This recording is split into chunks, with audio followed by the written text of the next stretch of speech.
Eurovision fam, it's Alesia Michelle. I'm back. Yes, I've got another video for you. And you know, I always kick off the season really with like my 10 things that I don't want to see. And sometimes I think I've like closed out a season, like kind of with my 10 things. I think that's happened like once or twice before. But yes, this year I wanted to do things a little bit differently, just a little bit differently. And I want to talk about my hopes and dreams. I want to talk about the things that I do want to see and kind of the things that I hope will come out of the 2022 Eurovision Song Contest. Hey, what, Eurovision 2022, I got a new video, Alesia Michelle, I'm ready to go. Are you ready? Eurovision fam, Are you ready for the show? Hey, you might be here like, who is this girl? Well, I am Alesia Michelle, and if you love the Eurovision Song Contest, well, I love it too. So if you are looking for content to follow all about Eurovision, you should definitely take an opportunity to subscribe to my channel and like this video if you like it. So welcome and join the conversation in the comments below, okay? Okay, so let's get into some of these hopes and dreams. I'm gonna say it, and yes, we don't have any songs yet, but I'm gonna say it. I would like to see a country that has not won Eurovision before ever win this year.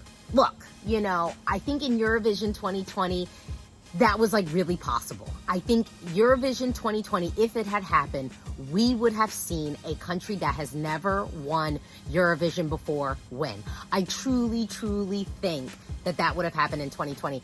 And look, last year, I mean, I said it. I told y'all that I felt like Italy could win. And I've told y'all that I felt like they low-key should have won.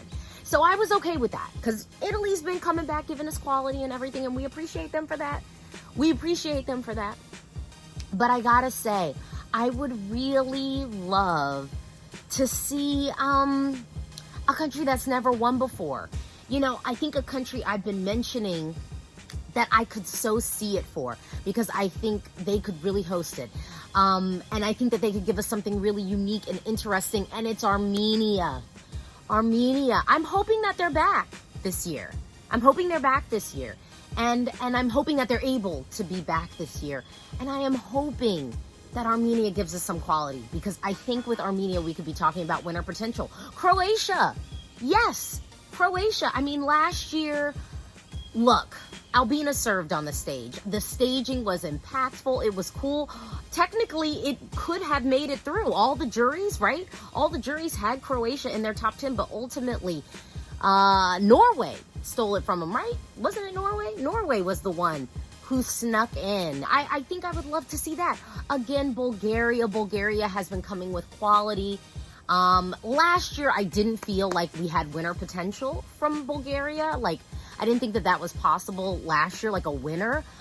But ultimately, I'd love to see Bulgaria back in contention and talking about possibly winning the Eurovision Song Contest. Those are just a few to name. I mean, obviously, Iceland's in there. Iceland's never won. Would love to see that. And so I'm not singling anyone out.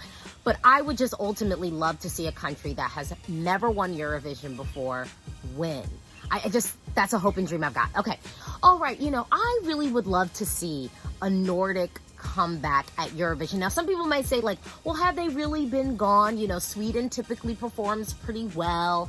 And, you know, last year, Finland was great. Finland really took the televote by storm, which I felt like it would. I felt like it could. And so I was really happy to see where Finland landed. And I mean, even Iceland being unable to perform live on the stage at the grand final, Iceland still did very well. And of course, they had so much hype.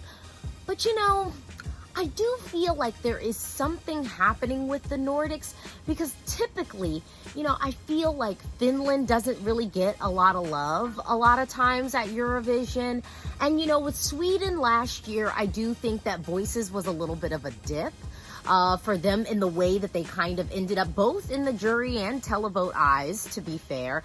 And I just want to see the Nordics kind of come back with force. Iceland, I think in the past, I love the fact that they always give us variety. Like Iceland really does tend to mix it up from year to year. They're not following some sort of template and model like some other countries. And then Denmark, Denmark tends to play it safe. We know that they do, but Denmark gives us songs that I think are easy to sing along with. And I do think the songs have aged well. And I mean, look, I actually was starting to think that Denmark had a chance of qualifying last year. Ultimately, they didn't. And that's really the thing that I want to get to. So last year we had Iceland, we had Sweden, Finland obviously qualified, and we had Norway. Denmark was left behind. I just feel like there's something happening with the Nordics. I don't know if it's because we feel like they're playing it too safe, but I want the Nordics to come back in force. I would like to see all of the Nordics qualify for the final this year. Yeah, I said it. Now, I say that now without knowing what they're going to be giving to us. But you know what? These are my hopes and dreams. I mean, ultimately, I want everyone to qualify. It's not possible, but I want everyone to qualify. And I want all of the Nordics to give us entries that are like, this one should qualify, that we're fighting for, that we're like, I really want this one in. I want the Nordics just to come together and give us that. Yeah. More diversity, and I mean that holistically. So I want to say my next thing is more diversity on the stage as far as ethnicities, and then as languages, the languages that we hear these songs performed in. We had an Italian song win last year, which I think was a nice thumb to kind of what we saw go down Eurovision 2019, where a lot of the ethnic songs and native language songs didn't perform well with the juries. Like a lot of the juries actually downplayed those tracks. So hopefully, I am hoping to see diversity on the stage in the way that we're seeing things behind the scenes. I want to see some creative teams, dancers, press, looking more diverse, and I want to hear more diversity, meaning native languages and things like that. This is the Eurovision Song Contest, and it is a celebration of all of the diversity in music, of course, but all of the diversity that is in Europe, because Europe is an extremely diverse place, and we want to see that show up in our music. We see it show up in the charts all the time. So I would love to see some of that diversity really on display. And I think with Måneskin winning last year with a song in Italian, I'm hoping that the trend, because we all know that countries love to try and mimic the song that won. So this is probably the first year I won't complain about that mimicry too much, because I'm if it just gives us a more rock heavy Eurovision Song Contest, I'm into that, because for years, I think, people would shy away from rock music at Eurovision, and some people say, oh, it's the Eurovision Pop Song Contest. It is not. It is the Eurovision Song Contest. So I won't be mad at that, but another thing that I hope people mimic is singing songs in their native language. It's what we come here for, okay? Give us what we want. Okay, now I know Italy isn't all about food. I know it's not, okay? So let's just get that out of the way. But I will say the last time that I was in the press room for Israel, we had 2 food trucks that we could eat at, and they weren't open all the time, so they didn't always have all the menu items. I'm hoping that is not a problem this year. I'm hoping that we get some good food, all varieties, I don't care, for a long period of time. I want to be eating the entire 3 weeks that I'm there. I'm just saying, honestly, when I was in Lisbon, I felt like I was kind of eating the entire time I was there. If I was not eating just some really dope food, I was having a pastel de nata. You know what I mean? I just want 24/7. If you see me, I'm just going to be eating. I'm going to be filming videos, and there's going to be a plate of food on the side. So I know Italy's not all about that. I'm not saying that Italy is just about food. I'm just saying that your girl is going to be hungry, okay? I'm going to need some food. And I plan on eating the entire time that I am there. And I would like that food to be provided to me in the press room. That's all I'm saying. The other thing, too, I want to see the Eurovision 2022 winner get the global fame that Måneskin got. Seriously. I have been telling my friends about Eurovision for years, obviously. For folks who have been following my channel, y'all know how deep in these Eurovision streets I am and how desperate I am to talk about Eurovision with people.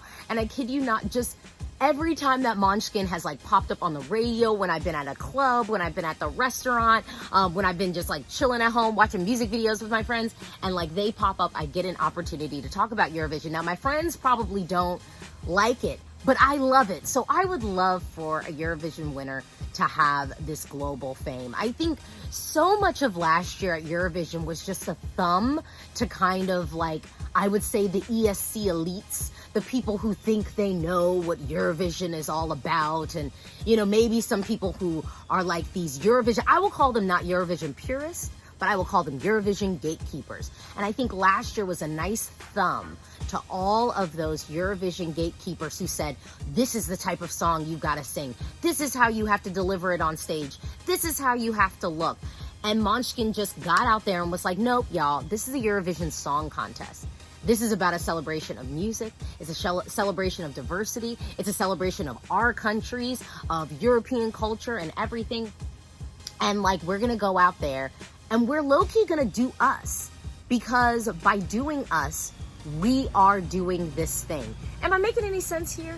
By doing us, by staying authentic and true to ourselves as performers, we are the Eurovision Song Contest. I will say another thing. Another hope and dream I have for Eurovision 2022 is I would love to see some like indie singer-songwriters joining the Eurovision Song Competition, like mix. I think every year we do tend to get a lot of the same songwriters popping up, and that's obviously not a mistake.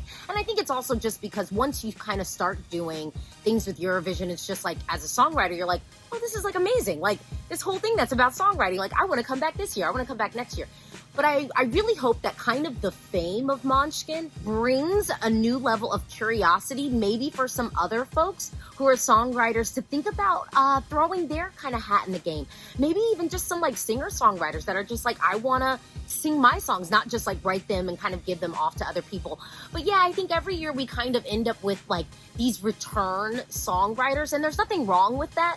I think if there's a balance of some new voices, new songs, and new perspectives sort of added to the mix. And another thing too, I think especially with Hooverphonic really resurrecting Belgium, okay?